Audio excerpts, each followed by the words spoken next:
welcome to the inaugural podcast for A Bit Personal.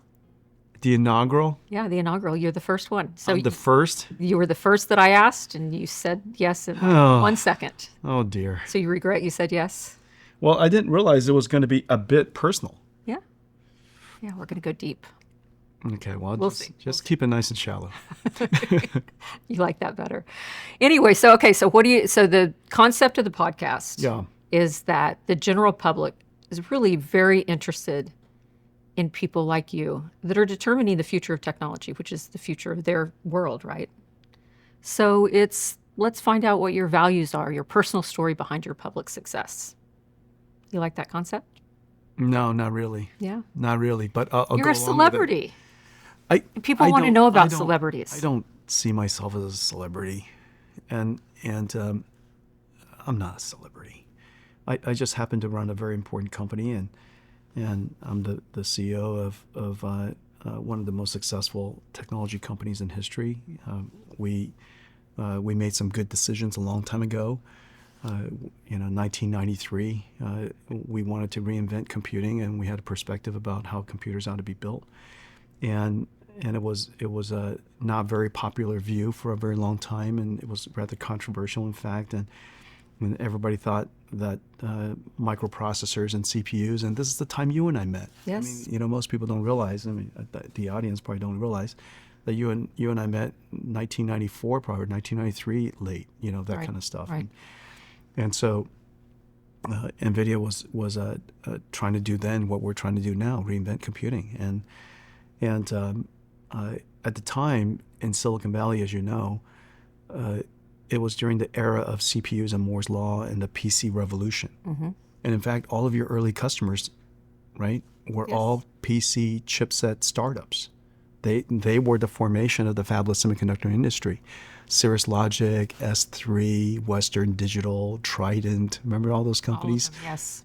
Those were the forefathers of NVIDIA, and here we are. We're trying to create a new computing approach, and it took 33 years for this to happen. But I just happened to be the CEO of that company. That's all. And it happened really, maybe not for you, but for the world, it happened very suddenly. It was basically November of 2023. The whole world changed. So how was that transition? Well, in order to create the future, you have to live in the future long before it happens. And it's, to be honest, when we first started CUDA, we invented the technology. The thing that I'm really proud about NVIDIA is we're great at inventing technology, but then inventing products to carry the technology to market. There are countless companies and researchers, inventors who have created technology, and they're the people that say things like, I did that before, or I thought of that, or I invented that, or and so anyways, it always kills me that all these great inventors didn't also have the benefit of having great product inventors.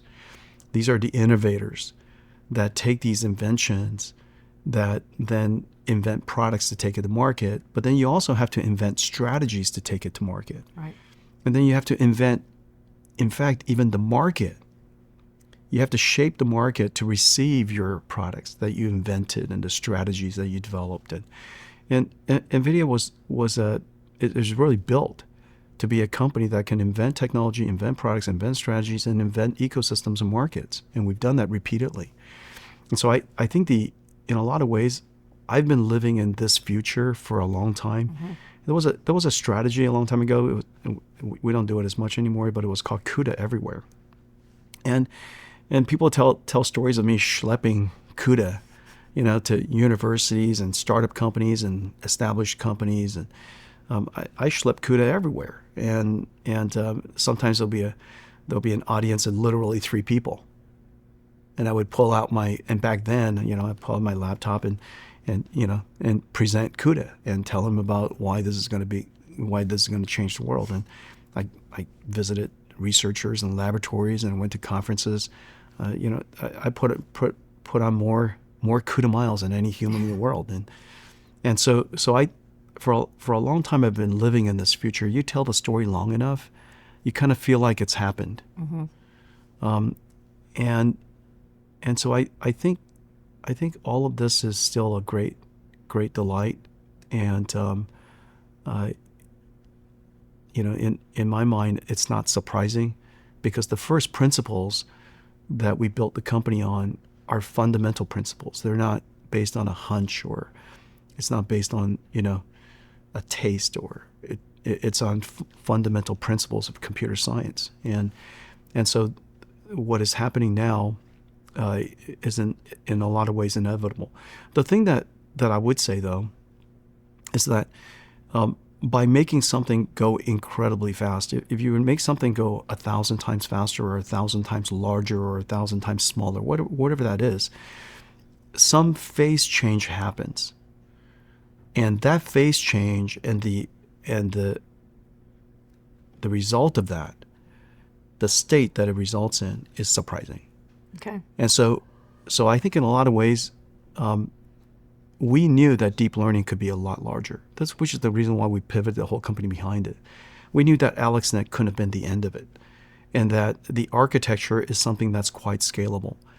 And the amount of data in the world is abundant. And so that was a natural resource we felt that was achievable.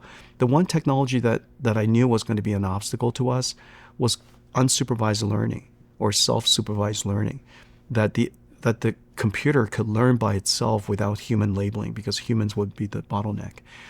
And when that happened, I knew we were off to the races. And people still, I was just on an investor roadshow, and people would tell me that I told them right around that time that there was a phase change. And if you go back and listen to my earnings call, when I jump into a topic that's really important for the world, I emphasized it really, really clearly, and I talked about it on every single investor roadshow, and everywhere I go, I would talk about those things. And that unsupervised learning or self-supervised learning has really made a great achievement.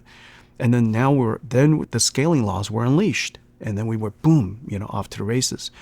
Now, the type of problems we're able to solve as a result of that is still surprising to me.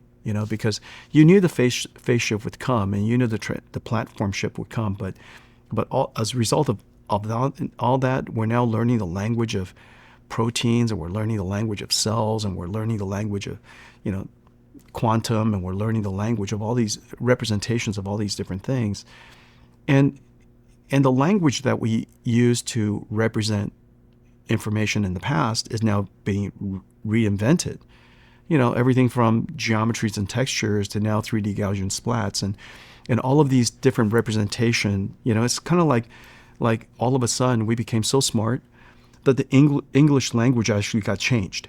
Okay. That we no longer use the words and vocabulary and structure and grammar that we use, because all of a sudden we became so much smarter that we can communicate in another dimension. And so we're maybe beeping and blopping at each other. It's kind of like that movie Arrival.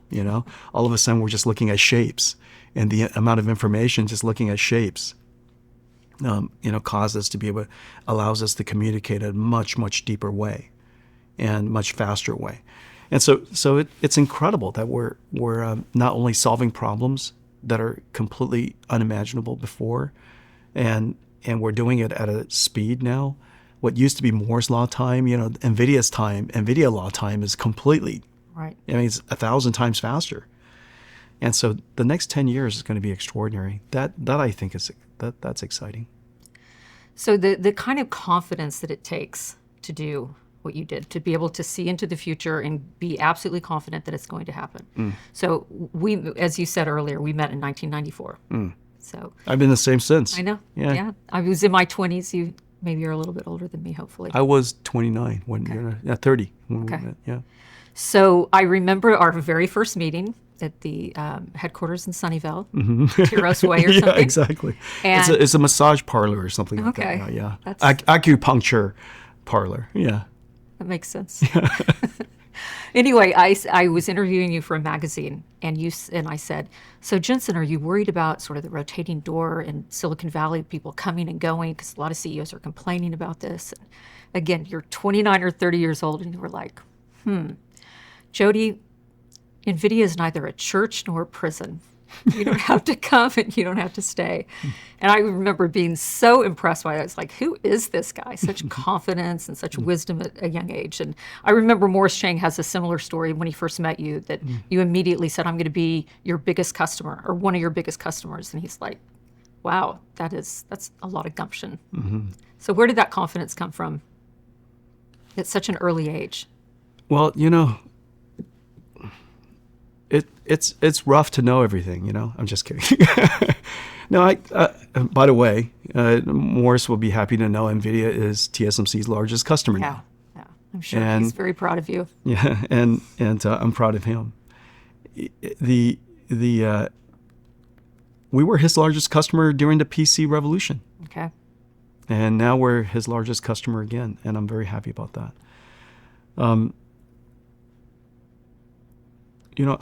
I say that you have to believe what you believe, and so your belief shouldn't be based on anecdotal. Somebody said something, therefore you believe it. You have to reason through, for what reason do you believe this, and break down your reasoning into sound first principles, and then you have to check it on a regular basis that these principles that you're building everything that you believe in and are doing are sound, that the foundation is sound. And if it's not sound, if it changed for some reason, it wasn't a first principles, maybe it wasn't defined by anchored in physics or anchored in ground truth or something like that. If that changes, then you reevaluate and you move on. And so I've always lived in that way. Okay. And so if you believe in something, you owe it to yourself to do something about it. And I believed in what we're doing. I believed it in 1993. I believe it today. And therefore, if you believe this, then so what? And just keep reasoning through it. And then, I'm doing that reasoning exercise in my head continuously. Okay. I'm constantly, reevaluating, constantly extrapolating, constantly reevaluating the past. And that's, if you're having meetings with me, and yesterday we're having meetings, in so many different meetings, I would reason through the past again. And this is how we got here. And notice all of those assumptions were right, but some of those assumptions were in fact wrong. And as it led to this moment, we were agile and we adjusted. But it's always good to go back in time and reevaluate and reason through that. It teaches you how to reason forward. And so because I've always done that, I just live in that truth. And to this day, I still believe that. I still feel like I'm an employee of this company, and I care about this company a lot, but there are a lot of employees that care about this company a lot. The CEO was always designed to be in a well-governed company. The CEO was always designed to report to the board of directors, and the board of directors report to shareholders. And if the CEO doesn't do his job, according to 12, 13, 15 board members, who are however size the board is, the CEO is let go. And so therefore, it's an employment in an institution. And it's not like a church, because not everybody gets to come. And it's not like a prison, because not everybody has to stay. Right. And so that state of mind keeps you grounded. It keeps you humble. It keeps you fresh. You're always earning your job. And, sometimes people ask me, Jensen, do you love your job? I don't love my job every day, but I do it to my mightiest every day. Right. And And I think that comes from that whole package of recognizing that, one, I'm the best person for the job. I believe that. And two, I have to earn being the best person for that job every day. So, I mean, you are NVIDIA, and NVIDIA is you. I mean, you've become that. I'm the most frequently taken picture of the people of NVIDIA. Yeah, but whoever is the next CEO of this company is going to be the... Can there really be a next CEO of this company? Well, there will never be one like me. And the reason for that is because I was raised by the company.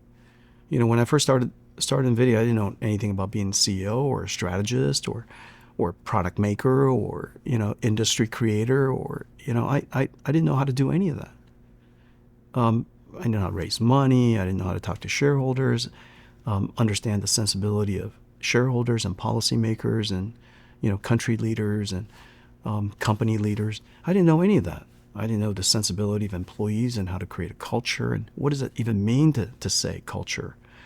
I couldn't formulate a company strategy if I tried. And so that was day one. And in this 33 years, I've become better at all of that. And you know, if there's ever a Yoda of company strategies, you know, and industry creators, you know, probably looks, you know, a short little guy like me. And so I think I've dedicated my career learning these things, and I'm a good student. And I also bring to the job a level of intensity and deep care that is harder to hire into. You know, in a lot of ways, you know, NVIDIA is one of my children, and I care about it as if it's one of my children, and my children even help me, you know, raise those children, and so in a lot of ways, I feel about it that is hard to replace. That is true. But that's because I've been doing it for 33 years, and I've seen every aspect of it. Its successes and failures and setbacks and things that it did, you know, smart and dumb and stupid. And, you know, I've seen all that. And so I have a feeling about this company that you can't easily replace by hiring somebody who's just good at doing something. And so I get that. On the other hand, the way that the NVIDIA management team is set up, I've got almost 60 direct reports. Right. And there are 60 people who could be world-class CEOs for many other companies. And I reason in front of them constantly. I mean, literally all the time. And every single decision I've made in front of them. I've reasoned through it in front of them. I've spoken about successes and setbacks and challenges and adversity all in front of them. And so in a lot of ways, NVIDIA has 61 CEOs. And so, and they care deeply about this company. You know, many of them have been here for a long time, 33 years in some cases. Right.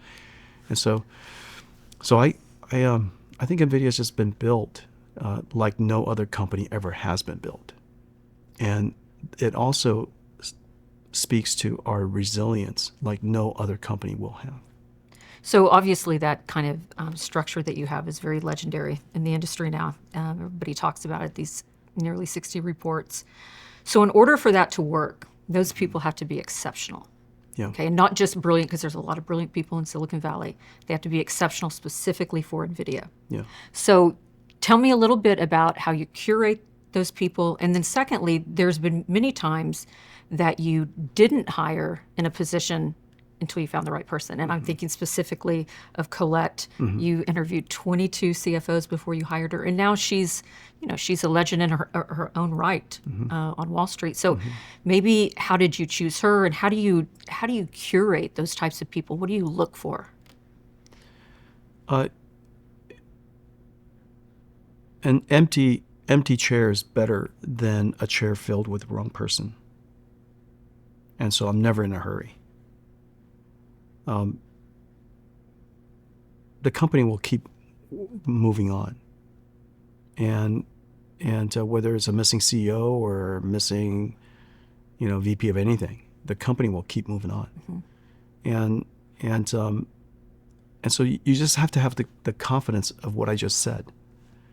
If you can convince yourself of what I just said, that these two ideas, the empty chair and the company is going to keep moving on, then it buys you enormous amounts of time until you find somebody that is a combination of a lot of things, including you just like them. Colette, on her first week, I think she asked me, Jensen, how long do you want me to be your CFO? And I said, for as long as we shall live. And death do us part. Yeah. Because the alternative doesn't make sense. Any other answer is the wrong answer. For what reason is there an end date? And the end date is when she decides NVIDIA is no longer right for her. That applies to Colette. That applies to all 60 of the NVIDIA direct reports. And I keep chairs open for a long time. And the company just keeps on carrying on. And people swarm the mission. Whatever the mission is, whatever the job that needs to be done, people will swarm it anyways. And worst case, I'll do my best and just carry on. Right. And so that's just a philosophy. Don't ever fill a chair with the wrong person. Wait until the right person comes along. And that right person, I'm asked all the time, what makes a great employee, what makes a great leader? Surprisingly, I don't have the answer. Okay. And the reason for that is this. They're all smart. They're all competent. You find me a CFO somewhere, and I promise you they're competent. And they're competent enough. And so that you find me a whole bunch of functions. You find me a CEO. And I work with CEOs all over the world, and they are all competent. Let's just be clear about that. Right. And many of them, when I'm working with them, I was like, gosh, you're super competent and super smart. It's all completely true. And yet, in the end, what makes the magic of NVIDIA is a combination of the chemistry of the people that are together. But mostly, I would tell you that it's just corporate character. And that character comes from somewhere. That's what defines great companies. Somehow, there are a lot of companies building chips. We invented the GPU. But from a volume perspective, we're the smallest GPU company in the world. I know it sounds weird, but we are. Everybody makes more GPUs than I do. It's like, some random person makes more GPUs than we do. And so clearly, it's not that. And so I think the somehow there's a magic in the corporate culture, the corporate character, how teams come together during adversity. People see us just kind of strolling through life, but getting Grace Blackwell into production almost broke our company's back, but we wouldn't let it. It is just extraordinarily complicated and incredibly large scale, and the expectations were incredible. And for us to live up to it and exceed it, with it almost breaking our back, that's 100% character. Right. That's not intelligence. That's not hard work. There are a lot of people that work hard. There are a lot of people that are super smart. That is 100% character. And where that comes from, you can't interview that into existence, And the thing that I believe is this. I actually kind of believe that you can bring almost anybody into NVIDIA, and we will instill character into you. And that, I think, is the magic of our company, that somehow we could suffer pain and we can endure incredible challenges and come out of the other side. Right. And we could do it over and over and over again. And very few companies can do that as a team. Usually somebody gets left behind. Usually what happens is you go through one of these incredible challenges, and then somebody leaves because of a bad feeling, or because they were blamed and they were fired, or they were they somehow felt it's always, by the way, it's always somebody's fault. I don't want to, let's be clear about building companies and teams. At the end of the game, we lost as a team, but there's no question who dropped the pass. Okay. And so we have to be clear about that. And we are clear about that. And because we have such a safe environment, all the people who drop passes in the past, including myself, and I've dropped plenty of passes, and the passes I drop, everybody's watching. Nobody's been fired for dropping passes. And so this company has developed a culture, a personality, a lot of it reflecting our own, that tolerance and forgiveness and learning from mistakes. And so long as maybe a couple of things that's really super important to me, so long as the teammates gave everything of themselves, that's good enough for me. So is that, you have a reputation for really not liking to fire people, and hopefully no one likes to fire people. But so that's your theory, that you have to make these people better, or your team has to make them better. Yeah, like the company made me better. Mm-hmm.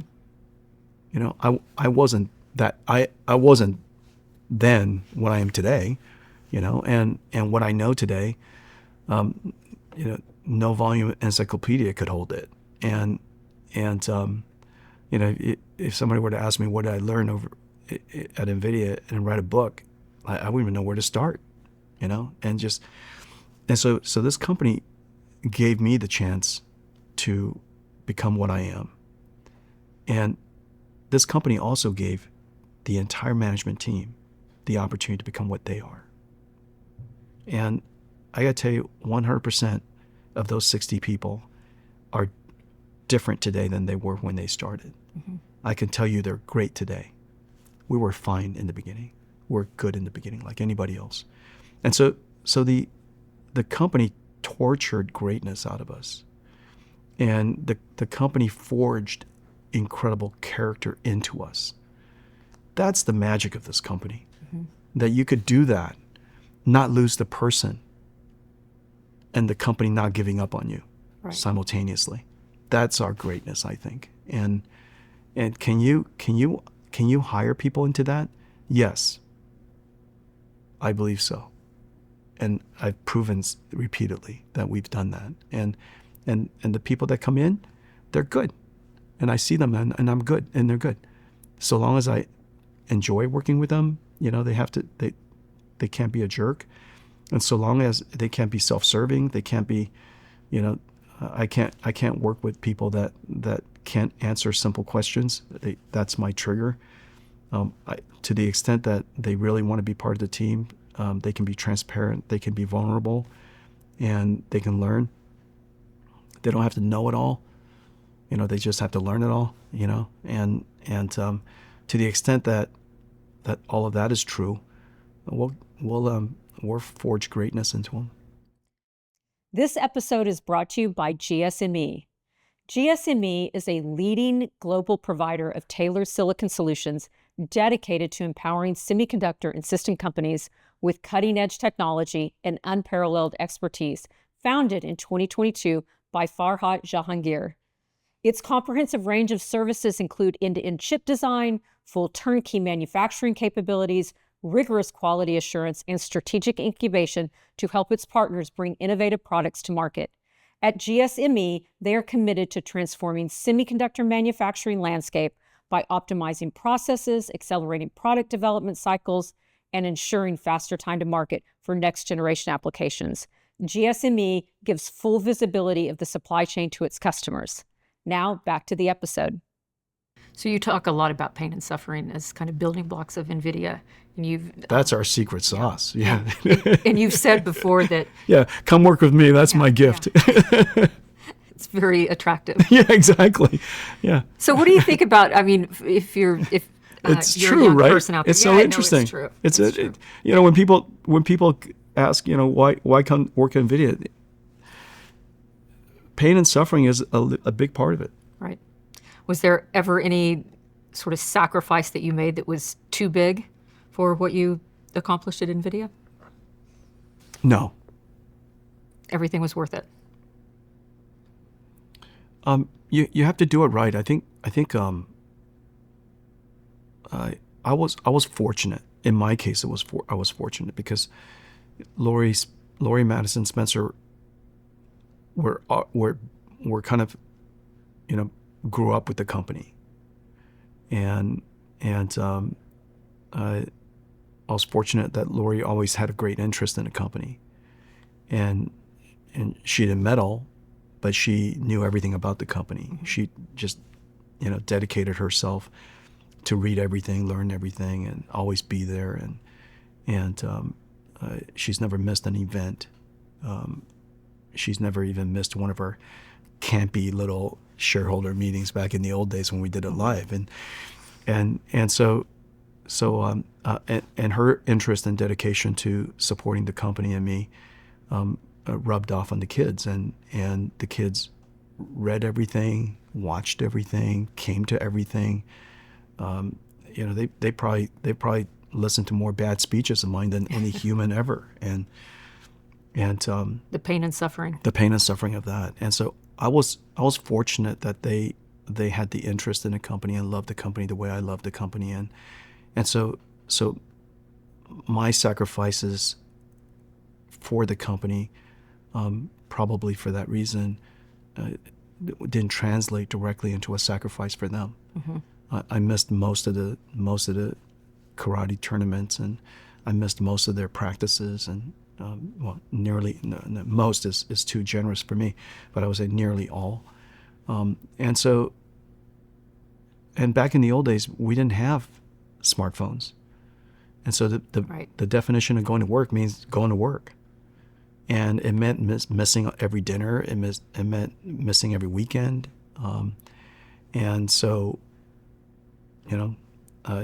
that's what we did. And so I was fortunate that our family chemistry made it possible for them to not feel alienated. Mm-hmm, mm-hmm. They felt part of it the whole time. Right. I think that integration of family life and work life. I mean, it works for some people. It worked for me too. I mean, my children, my youngest went to meet Morris Chang when he was 4 months old. Yeah. So they've known this industry and been around it for the whole time too. So. And which one did I meet? You met Elijah. Right. Then my youngest is Hudson. Okay. Yeah. Yeah. He interviewed you. That's right. Yeah, he was terrific. Yeah. What's he doing now? He works at Ferrari. Wow. Yeah. No way. Yeah. Very cool. No way. Okay. Well, I know who to call to get the first EV. Yeah, exactly. Yeah. And then the youngest is going to be a filmmaker, so he's at NYU Film School. Is that right? Yeah. Wow. Okay. Well, one of these days when they make a documentary of you, I guess. Yeah, exactly. Yeah. Exactly. One of the I think one of your best characteristics or skill, because you could say it's either, is that although you're for sure the hardest working billionaire in the world, maybe Elon would argue with that, but when you're with someone, you're all in. Mm-hmm. They have your undivided attention. It's as if you have nothing better to do than sit down and talk to me. Mm-hmm. And you make people feel special. Mm. That's a rare gift.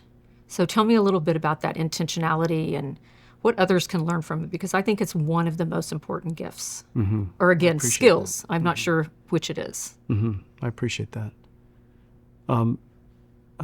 I think it's humility and respect. I think I love watching people cook. I don't know about you, but I love watching people cook. I love watching people do gardening. I love watching people do things they love and that they're good at. When we go to restaurants, I always prefer to sit at the bar, so I'm closer to the kitchen. And I love watching people do their work. Because, I respect their artistry, I respect their craft, I'm inspired by them dedicating themselves to the work that they do, and you're always learning something. Mm-hmm. You come out of that moment, and you're enriched. You're slightly enriched, by something you learned, or greatly enriched by a new thought, or, and so I think from that perspective, another perspective is I always want to help. I want your show to be great, not for me, but for you. Thank you. And I want your work to be great. And when somebody comes to me to ask me for help, I want them to succeed. Mm-hmm. If a CEO calls me, and these days I have a lot of CEOs who call me to ask for partnership or what, I want them to succeed, not for my benefit, for his benefit, for their benefit. And I always enjoyed meeting Julie Sweet. I want her to succeed. Mm-hmm. She's a fantastic CEO. I want her to succeed. Accenture, right? Yeah, and so the list goes on. Mm-hmm. I love watching other people succeed, and I love that I was able to help a little bit. And I'm not sure where that comes from, but it's a combination of these two things. Mm-hmm. I'm here because I want you to be able to get the most out of your opportunity. I want you to be able to launch this inaugural, a little bit too personal. Is that what you call it? Yeah, a bit personal. Okay, a little bit too personal. Yeah, that's my new title for you. Okay. A little bit too personal. We'll change it. I bet a little bit too personal is probably catchier. Huh. Yeah. We'll go rebrand everything. It came from Jensen. Anyhow, I think that's the reason why. So, this philosophy of pain and suffering, we'll mm-hmm. talk about it a little bit more. So I recently heard Andy Karp on a podcast. And I don't wear a watch. Yeah. And as you know, everybody at NVIDIA is told when I'm doing something, don't bother me. Okay. Everything else can wait. We'll be here till lunch. If that's what it takes. If that's what it takes. So Andy Karp said that you can either enjoy your 20s or you can be successful. Do you believe that philosophy? Is it really that a person has to, not everybody is going to be the CEO of Palantir or the CEO of NVIDIA, but mm-hmm. what does it take for a young person? What is the message to young people about their career and their success? Mm-hmm. Yeah. Gosh, Alex is so smart, and he's got all kinds of very deep philosophies. And I guess I'm kind of low key about all that stuff. I personally think it's pretty incredible that Morris worked until his 80s. He's still sharp as a knife, mm-hmm.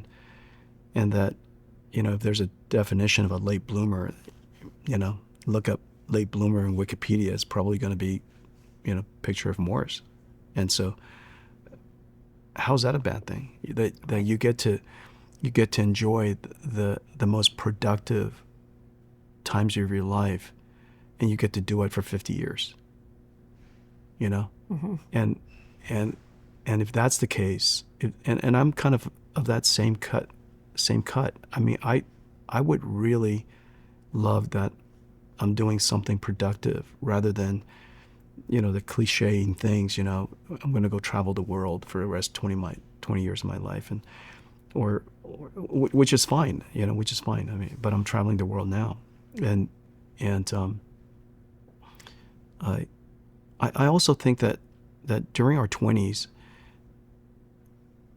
I will have to agree that in my 20s, I feel smarter. I can concentrate with greater intensity. I think faster. But the thing that I would say is completely missed is all of the ability to be wiser, to be more nuanced, to be more strategic, to think longer term. I think all of that is missed in the 20s, and I don't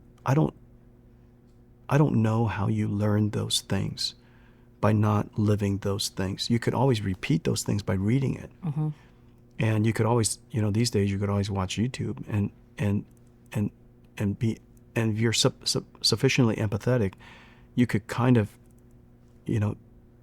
feel what other people are going through. So you could maybe live your life through them, and somehow gain that wisdom by watching. So imitation learning is a real thing, and so and so I think that's terrific. But there's the grit that comes along with enduring, the knowledge of how to deal with pain and suffering, the feelings of it, not the physical feelings, but the emotional toil in going through the agony part of it, the fear part of it. And there are real fears. I mean, fear is a real thing in running companies. We have the lives of tens of thousands of people, and in the decisions we make, when things are not going well, to not feel fear, to not feel anxiety, to not feel vulnerability, makes you, in fact, a bad leader. To be so crass that you don't even care how things are going to turn out. And so I don't know how you learn those things without actually going through it. Mm-hmm. And so I guess I see it both ways. If you could succeed early, your energy is abundant. You could stay up later, pull all-nighters, and you could work 10 times harder. But there's something that's just really that I feel I have today that I really didn't have in my 30s. And as a result, even though I'm not thinking as fast as I used to, I come to the right answers faster. Mm-hmm. Because I have the benefit of wisdom and right. patterns and, better strategy thinking. And so, I'll go toe to toe with a 20-year-old all day long. I believe that. Yeah. They got nothing on me. So let's get a little bit too personal. Okay. So tell me about a little bit about kind of the highlights and lowlights of your childhood that you think impacted, that you can specifically trace to impact some characteristic that you have now. Maybe just kind of walk us through the coming from Taiwan to the U.S. and that ordeal or that experience, the journey. When I was, I don't think I'm extraordinarily or spectacularly intelligent. I'm not I don't think I'm an outlier. When I was a kid, and during that time, even entering schools, you have to take tests, and apparently I did very, very well in the test. And this is, back then you have to do national tests and things like that, and I did very well in the test. And I kind of remember my mom always just telling me that you're incredibly smart. And whether that was actually true or not, the fact that my mom kept saying it over and over again probably was helpful. And it kind of put a burden on me to need to be smart. And so maybe that's one of those things about parenting and leadership, that when you set expectations that are beyond reason on some people and on your company, in a lot of ways they rise to it. And you can also imagine people cowering from it, but in my case, it just didn't do that. It helped me rise to it. That was an important, that comes to mind, I guess. Another one I would say is just witnessing someone do something. We were learning how to speak English, and my mom didn't even know how to speak English. But it didn't stop her from every single day teaching us English. I mean, how is it possible that somebody who has no clue of English be teaching us English? And my mom didn't even graduate from high school, I don't think. Okay. And so she just bought a Webster's dictionary and wrote the English word. She learned how, just by looking at the patterns, wrote the word and wrote the Chinese translation, folded a piece of paper in half, and then made us memorize all these words. And I don't know if we're pronouncing it right, but anyhow, that taught me something about someone with incredible will. That even if you don't know how to do something, it shouldn't stop you. How hard can it be? Right. And so I remember that when I was a kid. I remembered going to Kentucky, and my job, I was the youngest kid in school, and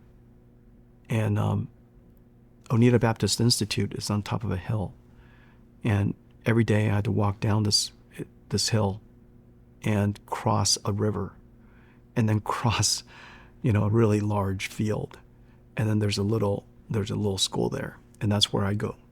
And along the way, kids would because I was the first Chinese kid ever show up in Kentucky. It was 1973. And so the town kids were kind of rough, and they were rough on me when I crossed that bridge. And the hanging bridge had wooden planks, and the bridge and the water's way down there, and I got to cross this, and some of the planks were missing. And they'd be on the other side waiting for me. And I'm 9 years old. Wow. And I did that every day. Pain and suffering.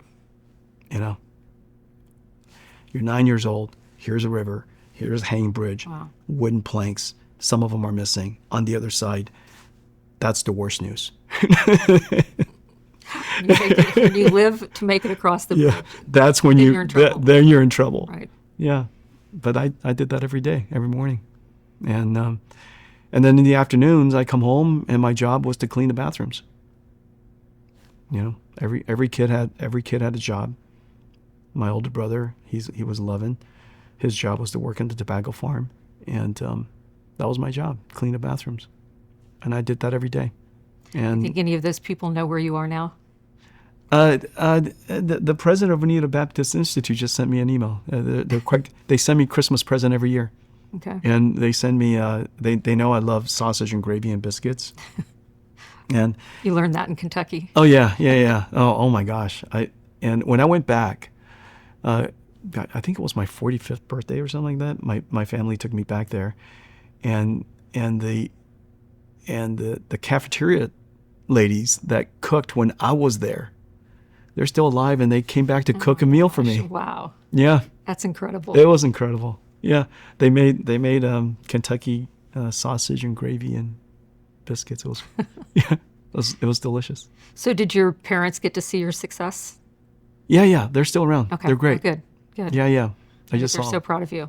They are. Yeah, they are. Okay. Yeah. They know every detail. My dad reads everything. Okay. He reads everything, and everybody who says, things that are somewhat derogatory or adversarial towards me, he gets mad. and so I tell him, don't read everything. You're gonna be mad all the time. Don't read the bad press. Yeah, you're gonna be mad all the time. Yeah. That's cute. Yeah. So what do you miss about sort of life before all this insanity? So you were maybe the mundane things. You're a car guy. You don't even get to drive anymore. No. You were the first and only person that I've ever known that owned a what is it, Koenigsegg? A Koenigsegg. Koenigsegg. Yeah.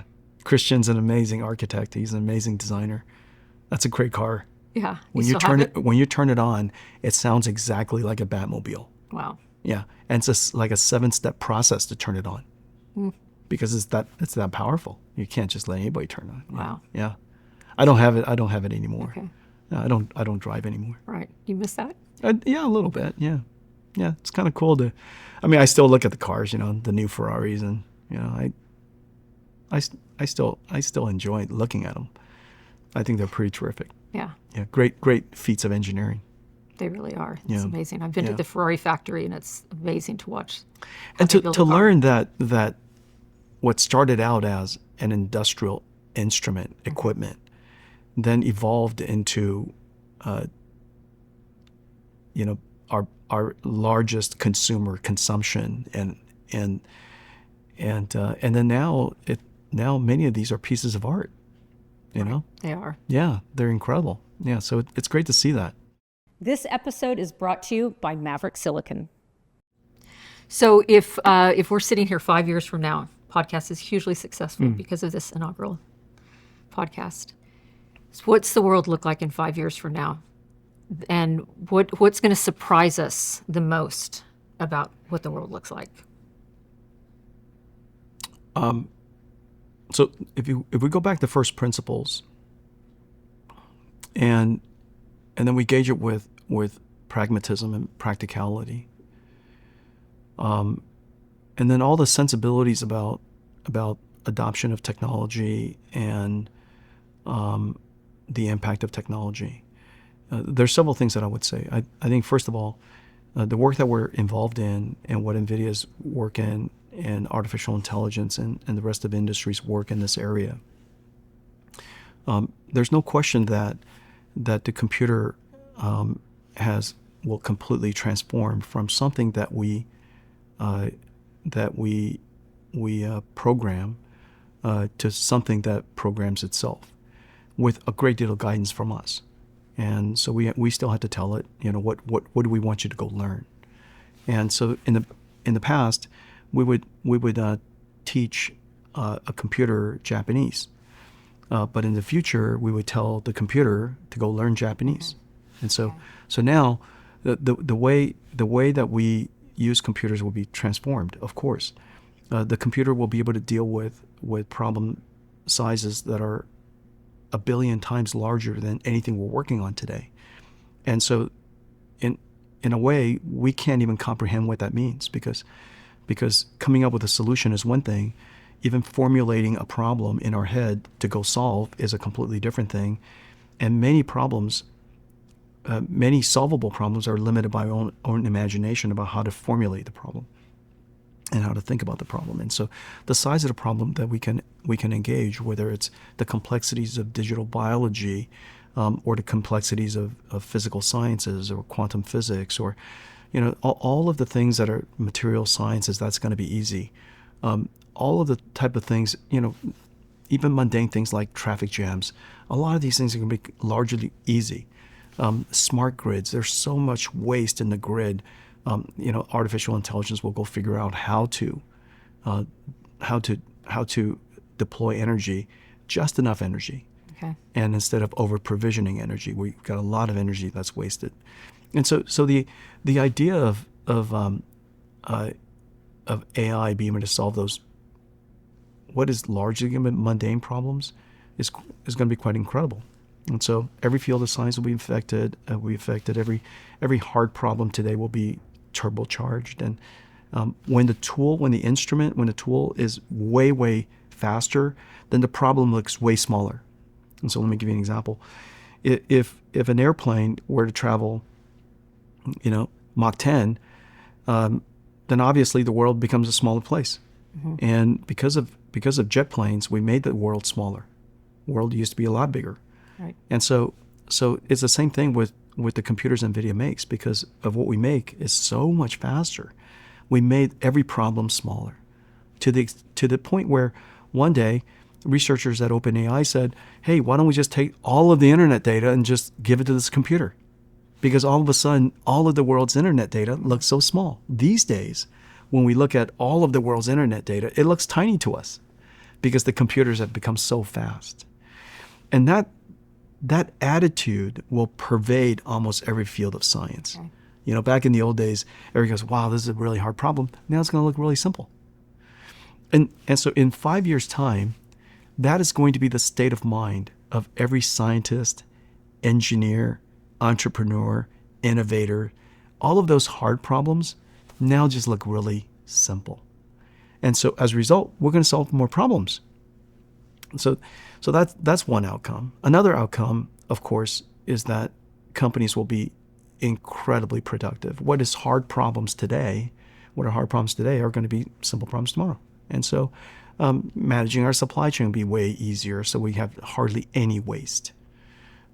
Designing our computers are going to be way easier, and so we can try more examples. Not that we'll release more computers than we are today. We do it once a year, but we'll try more iterations of these examples of computers, so that the one that we release every year is so much better. Let's see. That's one. And so our company will be more productive. We'll make more profit. Every company will be more profitable. We'll all be richer. Yeah, we'll be more profitable. One of the manifestations of it, though, as I connect these two ideas, is if every problem that we dream up looks more tenable, then we're going to come up with more problems to solve. Mm-hmm. And so instead of having fewer jobs, I actually feel what's likely to happen is that we're going to be busier than ever. And the reason for that is because we're going to think of more and more ideas of things that we can solve now that we didn't used to be able to solve. All those things that were off the table are now on the table. Mm-hmm. And all of the experiments it was too expensive to try, every experiment should be tried. Or the AI is going to help us go try those experiments. And so to the extent that we have imagination and we have a lot of problems that we were deferring or we couldn't solve before, I think they're all going to be on the table. One thought experiment is imagine, so today when I'm working, I'm surrounded by 60 geniuses, and they're surrounded by a few thousand geniuses. And in my case, I'm surrounded by 60 people who are all better at what they do than I am. In a lot of ways, they're basically artificial super intelligent relative to me in their field. And yet I've got no trouble working with all of them. And so I think that in the future, and the AIs that I use now with OpenAI and Gemini and Grok, and I use Perplexity and Anthropic, and all of these AIs in their way, they're already smarter than I am. And yet I've got no trouble working with them every day. And so that's number one. But what's really interesting, though, is that when I formulate problems for my team to go do, I often have the benefit of waiting the 2 or 3 or 4 days for them to go find the answer or formulate the answer back to me. That allows me to then go think about the next step, and then thinking about the next step. Because in order for me to think through my steps, I need intermediate answers to come back. What if those answers come back basically in a second? That's the thought experiment. Mm-hmm. My days would be insanely busy now, because I'm now the critical path of everything. And so I've got to go, okay, now I've got the answer of that. Therefore, I got to think about this. I got to kick off another experiment. Now I've got the answer to that. And so I feel that we're busier today because information technology is faster today, would you say? Yes. We're getting information and knowledge and, answers so fast now, it puts us in a critical path. Therefore, we're busier than ever. I have a feeling that a lot of people are going to feel that way. And then lastly, for the people that didn't benefit from the technology industry that you and I had the benefit of being part of, all of a sudden artificial intelligence closed that technology divide. One of my favorite things is just vibe coding. Anybody could be a software programmer now, and vibe coding is creating software that is better than a lot of software programmers. And so I love the work that Cursor does. I love I met the CEO of Lovable the other day, and he's a terrific guy, and a startup in Sweden, and I'm really happy to see that. And so I think that AI is going to close the technology divide, and everybody who are really gifted at their craft, but maybe they don't know how to scale themselves with technology, they now have AI to help scale them. And so one of the stories that the Lovable CEO was telling me is all these companies, all these people are creating basically small businesses. And from the software that was written by Lovable, they're making $2-3 million a year now. That's incredible. It is. And so they're welcomed into, the world's economy, not burdened by technology anymore because AI made that possible. And so I have a feeling that 5 years from now, it is likely that we're all going to be more gainfully employed, that the economy is going to be more productive. Hopefully the GDP actually grows because of the overcoming the labor shortage that we have. And inflation will go down. A lot more fields of sciences are being tackled. Now, of course, there's the doomer view, the other view, which is half of the world's jobs will be lost and things like that. I think that it's more likely that 100% of the world's jobs will change than 50% of the world's jobs will be lost. Right. And it's very likely that 100% of people who don't have jobs today, because of AI, can make a living. And of course, our technology would change a lot, but that's the part that's less interesting. I think, in 5 years' time, to us, the computer is still a computer. The applications are just smarter, but they look like applications, and they're still software. We're doing e-commerce. Maybe we don't go to websites anymore, but our agents do the shopping for us, but they're still buying it from Amazon and others, right? Right. And so I think a lot of things will probably stay the same. And then maybe just one wish list is, I wish that and I hope that, not wish, but I hope that the work that we're doing with robotics and humanoid robotics, turn into something. And we all have our own version of R2-D2 and C-3POs running around, and they're cute and adorable.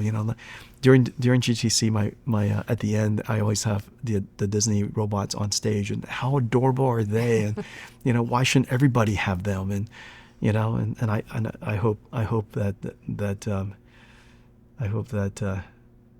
that Disney decides to merchandise them, because they're so adorable, they're so incredible.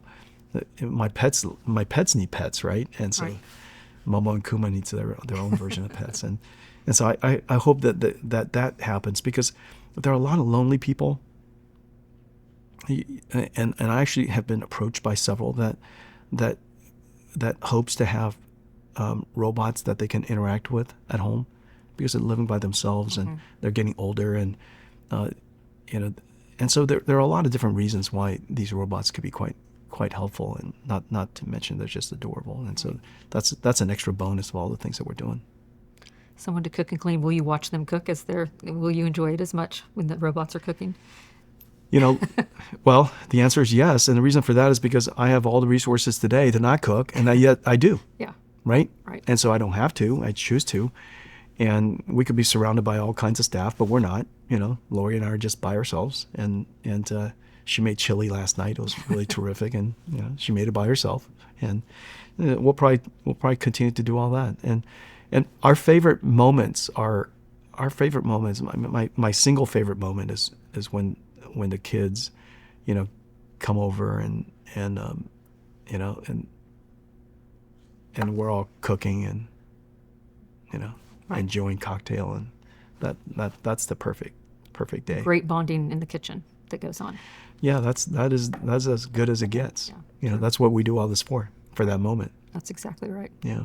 So how do you, at the end of the day, how do you want to be remembered when it's all said and done? Well,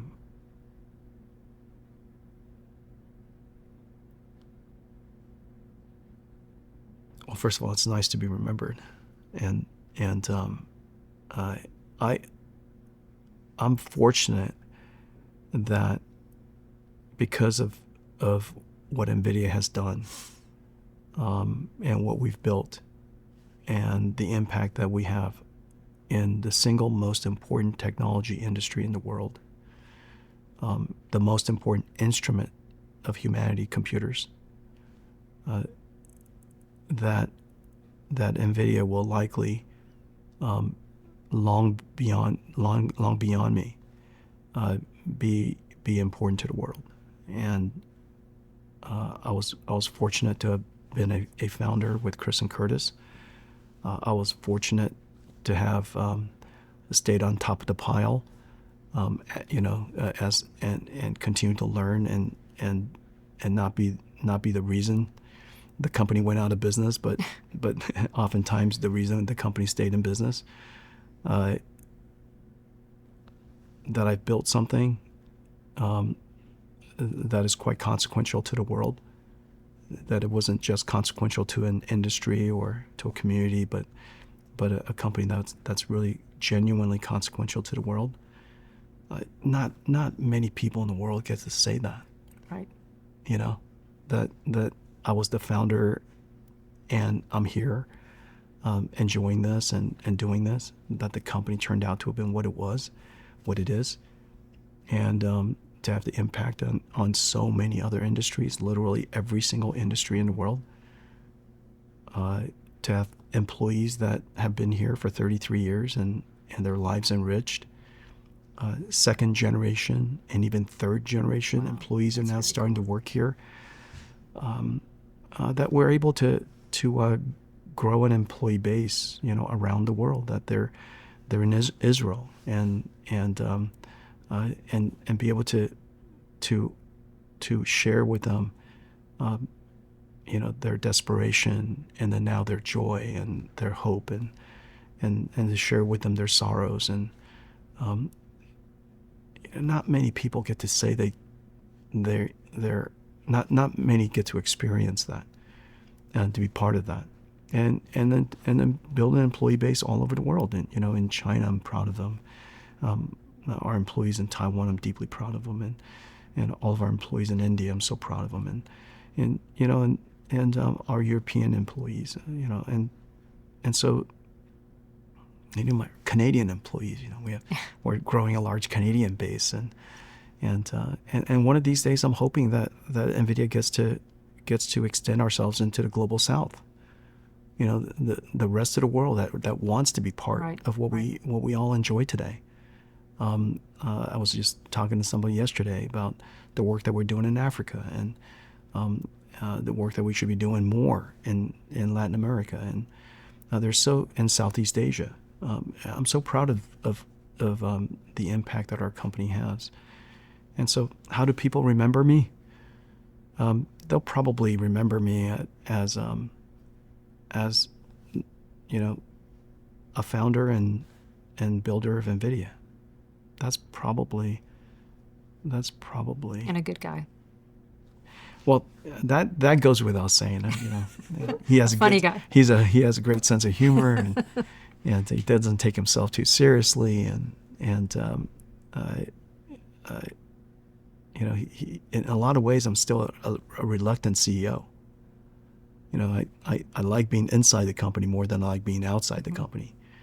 I like not giving speeches than giving speeches, and I like not giving keynotes at all, and yet I have to do it, and so I'm a highly reluctant CEO, but I'm a very enthusiastic NVIDIA builder, and any aspect of my job that is necessary to do that, I'll do, and so that's a long-winded answer for I have no idea what people remember me as. Well, I think it's always fun when the good guys win. So I love watching your success. I've loved it all of these years. It's been fun to watch all the ups and downs. You've seen every one. To the right, yeah, it's great. You've seen every one. You've seen absolutely every one. And just as a reminder to all the CEOs, nobody does it alone. Mm-hmm. We are the CEO, but somebody has to be. And if not for the generosity, really, your generosity, early days, talking about NVIDIA and all of those Morris Chang Awards didn't hurt, you know. That was probably the Morris Chang Award. It was probably the first award I ever received that meant something. Wow, that's very cool. I love that. You know, that was in somebody else's name, and that he actually played a role in selecting, and that meant a lot to me. It means a lot to me today, and the generosity of all the companies that we work with. You know, I'm, you know, CEOs need help, and I have no idea how many times I've started conversations with I need your help. Right. You know, and oftentimes I really need your help, and you're really the only person who can help me. And people have been generous and gracious to help me along the way. You know, share with me their knowledge and teach me how to do things and help me get things done. And you know, and so that's maybe the real life lesson of CEOs. It's surprisingly a vulnerable. Yeah. A lonely position too, right? Yeah, it can be. It can be. Yeah, it can be. But Jodi, I would say it's probably lonely in our heads. It's in our head. It's lonely. In our headspace is lonely because you're trying to solve a problem that sometimes are kind of tricky, and you're talking to yourself, you know, and for a long period of time. Right. You know, so many challenges. Almost every transition in our company, every phase shift, every time I reinvent the company, I've spoken to myself probably I don't know how many thousands of hours. Right. And in that time, you're quite lonely, you know. And but we also have to recognize that everybody wants to help us. They want us to succeed, and like you know, you said earlier, you like watching me succeed. I know you want me to succeed, and I want you to succeed. And so, in a lot of ways, we're not alone that way. Right. And so we're, you know, CEOs are a surprisingly vulnerable skill. It's or profession, maybe that's, you know, you can't do anything alone. And so you're at the mercy of almost everybody. You're at the charity of everybody. And you know, maybe the world makes it look like we're formidable leaders, but we're the most vulnerable of all the people in the company. And I often say, you know, I'm the only person in the company who can't get anything done without other people's help.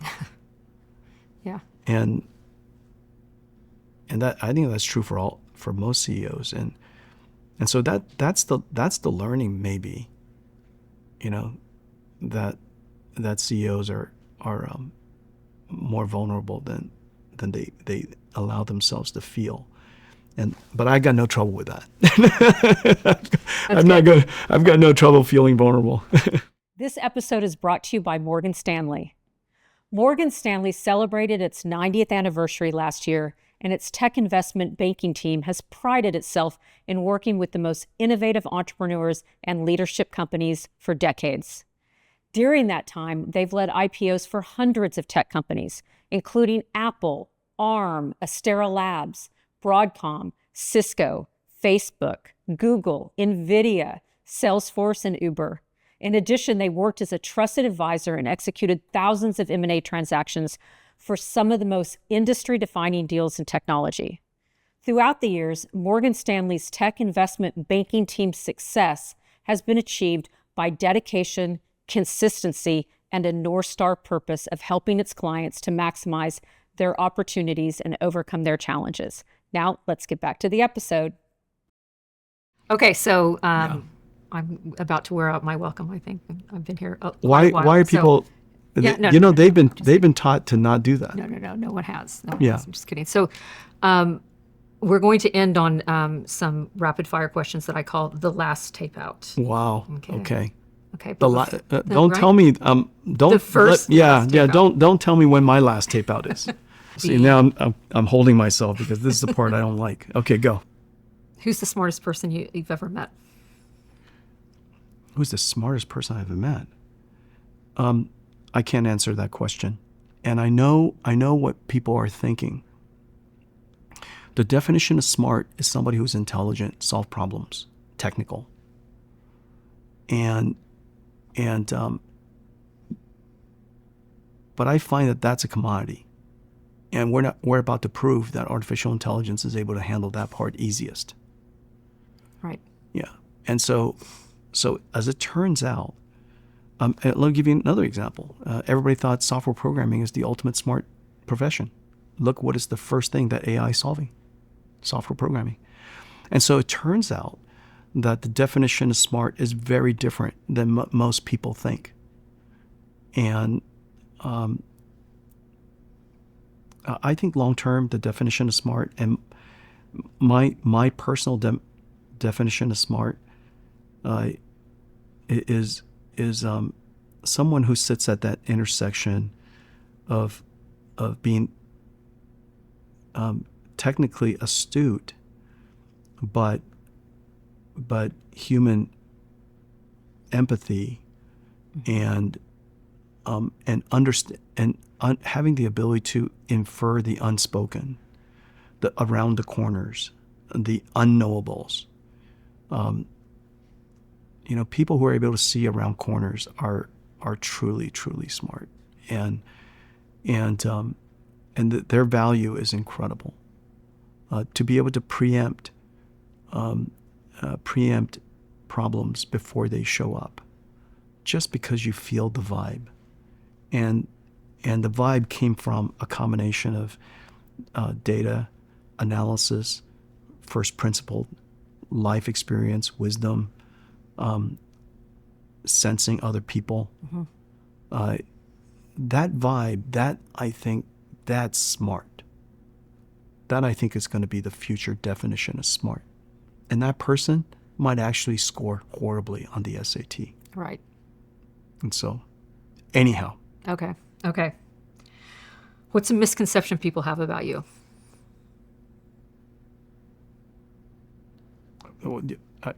These are hard questions. First of all, I don't know what's their. Give me an example of a conception they have of me. That you love to be in the public eye. That you're a great speaker, so you love to give speeches. And you already said that that's not true. Yeah, that is not true. Right. That is in fact exactly the opposite of what I love. Public speaking scares the living daylights out of me, and it scares me not at the moment. It's right now. I am in deep anxiety over GTC Washington, D.C. Yeah, coming up. It's 2 weeks away. Okay. Less than 2 weeks away. And I am deeply anxious. I've been deeply anxious for a month. And so these things wear on me. They're always in my mind, and they stress me out. So I don't know how to explain it. Okay. Yep. If you weren't companies meetings scare me to death. Yes. Scare me to death, because I'm on stage, and they're the most important people in the world to me. It is the single most important speech that I give in a lot of ways, but it's impossible to prepare for it. And everything I can tell them on a presentation, I've already said on some video somewhere. They ought to just go watch that. And so I hate to regurgitate, talks to them, because you would never do that to your family. You would never come home and give your GTC talk, right. to your family. And I hate doing that. And so it has to be genuine, it has to be unique, it has to be useful, it has to be meaningful to them, it has to make a difference. I'm still leading the company. There's still an outcome that I'm looking for. And so you got to do all of that, and you've got to do it fresh. That is, and so I have no idea how it's going to turn out until it turns out. And so the entire time, during earnings week, people think that the earnings is stressful to me. Not even a little bit. Okay. The company meeting stresses me out. So the conception is exactly wrong. Right. Yeah. That's good. Okay, what is your favorite vacation spot? Wherever my family is, and wherever we're cooking, having cocktail. Okay. But if I had to name two places, one place or two, it's hard for me. But I can tell it's my favorite vacation spot because I know I'm happy landing. I'm always happy landing in Hawaii. Okay. and because we're typically together. I'm really happy when we land in Taiwan, and the reason for that is because the people are great. I've got really important partners there, and long-term friendships there, and my family's oftentimes with me. I'm genuinely happy when I land in Japan. Okay. And the reason for that is because I have very, very long memories of Japan and how important it was to saving our company and the early business trips that I've been there. Even though business-wise, largely unproductive over the years, I still and somehow have great joy landing there. And so maybe those are kind of three places. And my family's oftentimes with me when I'm landing. Okay, that's good. Yeah. Pet peeve. People who don't listen to my question, understand my question, answer my question during important times. Okay. When we're dealing with very hard situations, very difficult times, and we need facts, and I ask a question like that, if somebody doesn't answer it, it triggers me almost instantaneously. Okay. And the reason for that is because I don't understand why the person underappreciates the context of this meeting, that we're doing something really important, and that we're trying to get to the truth, and we're trying to get that we need to get there fast. I just don't understand. I never understand, and I don't understand to this day. Okay. And somehow it always triggers me. And if somebody wants to trigger me, that's the way to do it. That's the way to do it. Yeah. Yeah, we know the trick to making Jensen mad. Okay, one last question that someone asked me recently, and I love this question. It's if you had to be 20 years old all over again, would you do it today or would you relive in our day? I would relive it in our day. And the reason for that is because I thought that our 20s was happier than these 20s. And I think everyone deserves some time to be oblivious and not to wear all of the world's problems on their shoulder on day one. I just don't think it's necessary. Nobody can convince me of it otherwise. That there's some joy in ignorance, and there's a superpower in ignorance. NVIDIA, it would not be possible today if not for the fact that I was ignorant to the fact that it's impossible to build NVIDIA. Right.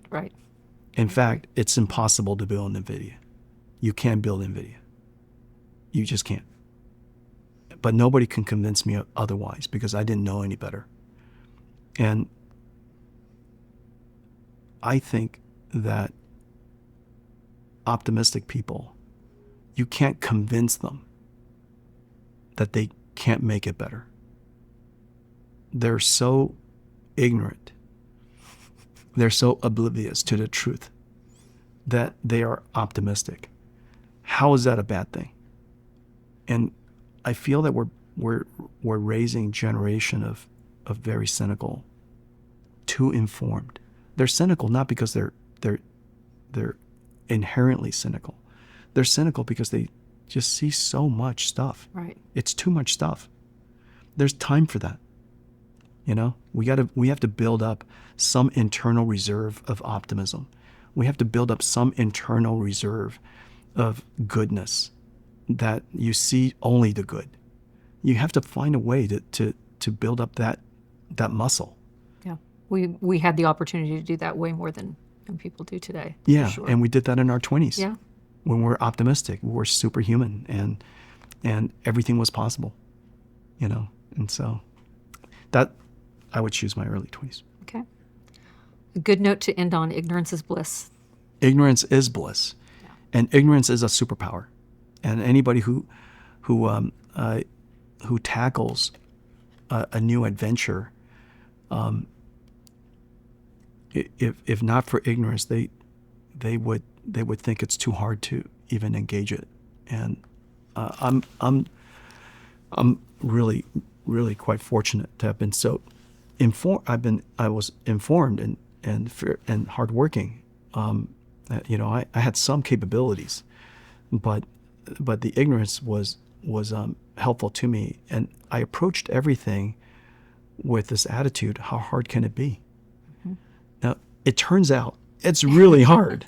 You have you have no idea, right? Look at what you built. And if you would have known everything then that you know now, and all the feelings and all the setbacks and all the disappointments, and you bottle all of that up and you put it all in one place, you would never do it, and I would never do it. And so I think the ignorance was a superpower. And then the other thing that's a superpower is having no end game. Mm-hmm. NVIDIA has no end game. People ask me, Jensen, what's your plan? We don't have one. Staying in business is our plan. We have future dreams of the world, and we imagine how technology would be different, but staying in business is 100% the plan. And somebody asked me once, and I get asked all the time, I guess, Jensen, what are your goals, life goals? I don't have any, just working, staying employed, being able to do good work, surrounded by amazing people. That's the goal. And so in a lot of ways, having no end game is really has been really helpful to NVIDIA. Okay. Yeah. So anyways, that's my end game point for the end of this show. I love it. Thanks for being my first guest. This was super fun. Thank you. This was terrific. Yeah. Great to see you. Thanks. Great to hang out with you. Yeah, you too.